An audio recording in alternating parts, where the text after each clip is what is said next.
Hello again and welcome back to Go Visit Castles. This week, we've come back to Ludlow Castle in Shropshire to visit the castle's history in more depth with the castle's archaeologist, Leon Bracelin.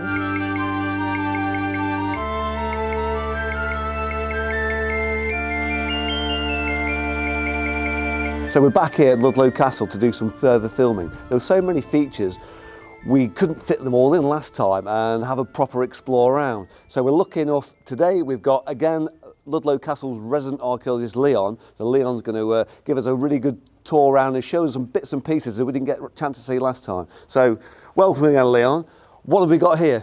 Well, what we have here is Mordtimers Tower, built 1301 by Roger Mortimer, and it is behind me the entrance to the battlefield. So this is Mortimer's Tower. Is it actually a gatehouse? And it's an entrance way as well. And to the right, you'll see the outline of the entrance through the tower and out towards the river. Sounds amazing. Can we go inside and have a look? Of course.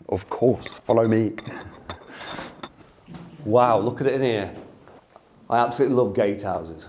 Absolutely amazing, isn't it? Nice small cosy gatehouse as well, this one, Leon. So what have we got? I mean, initially, what I can see, for a nice early gatehouse, you've got a portcullis groove slot, am I right? Indeed, Gavin, it is showing where the gate would have slid down and slotted between you and me.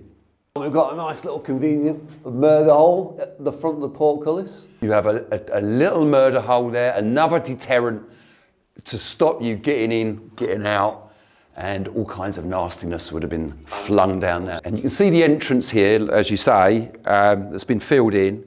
And on the other side, they've cleverly disguised it as a 14th century window. And it's the exact same shape as the entrance here. You can see how this space has totally changed function from being a gatehouse entrance into a porter's lodge, and you've got a fantastic big fireplace there. This function did change, and when it was a gatehouse, it was like a thoroughfare. So the back wall there would have been an opening, semi-outside, open air, hence why the cobbles, and then later on it's sealed in, another level put on it, transformed into a porter's lodging. Yeah. Brilliant.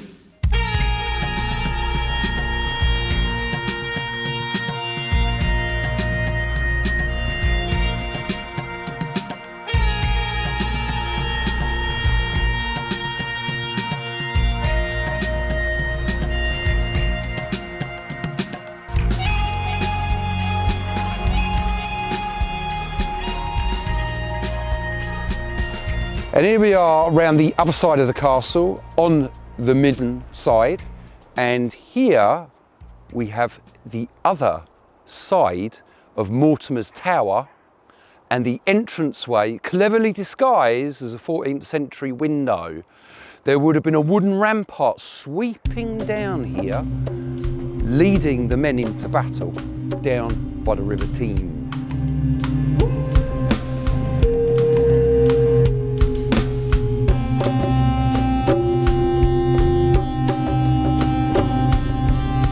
This is what we call surface finds, right, of an area, surface finds, and, you know, I bag it all up, but obviously the public can't come down here, you can't just take off of a scheduled monument.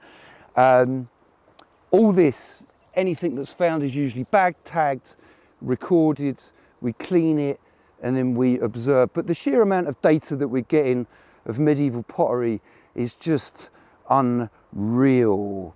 It's given us a sequence of a time frame between the 10th century and the 14th century.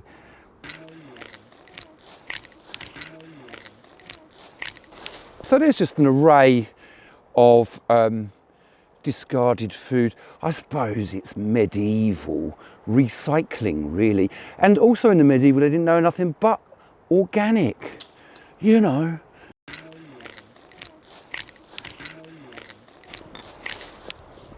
But if you put a digger in here and went down, took out a chunk, you would have heavily stratified remains. So at the bottom is the stuff that happened first, the stuff that happened at the top. The earlier stuff is black, doesn't look like much, just looks like soil. But the reason how you can tell is you break it, And no, that's not a bit of pottery. It's not. Right, here you go, here we go. So everywhere you go, pottery is datable from prehistoric all the way up until 2021. And that's Victorian transfer wear. You always get that everywhere. It goes on, and on, and on.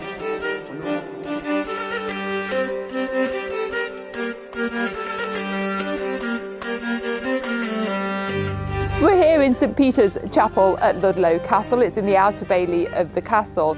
And Leon, my knowledge of this is that it was used as judges' quarters, and then it was also used for the Council of the Marchers when they met here as well. And I have seen that there are judges' chambers inside the castle. Who built this originally? What was it for? You're right there, Joe. It's got an interesting history, human tale. Fantastic. And it was built by Roger Mortimer. You know about Roger Mortimer? I do know about Roger Mortimer. Is this when he had turned against Edward II? He was obviously in quite a bit of trouble. I believe he was captured briefly. Is it anything to do with that? Yes, you are right. And the story goes, he was captured and placed in the Tower of London, and he legged it, he hightailed it, got back to Ludlow, and one of the first things that he did was built this chapel. And the story goes is that he actually escaped on St Peter's Day, to which he drugged the guards and then absconded. And then when he got back, as a big up yours to the establishment, he builds the chapel and names it St Peter's Chapel. By building this here and then naming it, and it will forevermore be known as the day that Roger Mortimer escaped. Exactly, that's a fantastic story about it. It's great, it is. It's a very human story. It is, it is.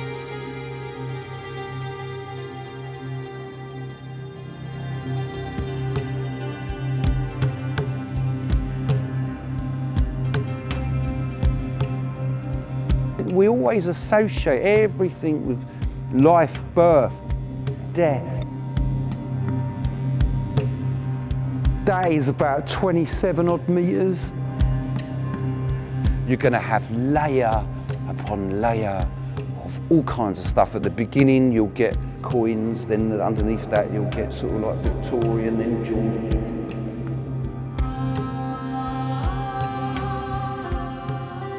We've had an amazing time being back here at Ludlow Castle, because what we've had the opportunity to do today is to have the insight of an archaeologist, and without archaeology you can't build the complete picture of the castle, of the past itself. It's so invaluable, isn't it? It's been brilliant coming back and seeing many of the features that we missed on our first trip. The well is, it's probably the biggest well I've ever seen on a castle. The thing is huge. It is, and what we've also learned today is how much history can be gleaned by exploring features such as these, and the picture that it will build of the castle's history over the past.